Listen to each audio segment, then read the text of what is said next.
Welcome back. Right now, the financial markets are in an unusual situation. Stocks and bonds, which typically move in opposite directions, are both down this year, and it's making some investors anxious. So what makes this situation unusual, and why is it happening? The types of economic environments that are really good for stocks are typically different than the ones that are good for bonds.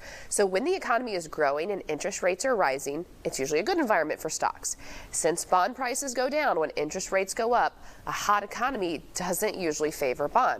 The Trust Company of Tennessee tells us that the real-world events are behind this current flux that we're seeing on Wall Street.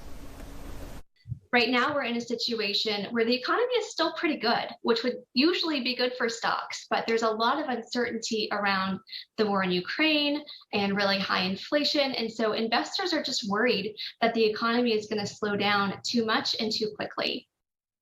So what should people do when they're opening investment account statements and seeing their value down significantly? History demonstrates and shows us that stocks and bonds move around a lot in short periods of times, but the probability of losing money goes down over longer periods of times.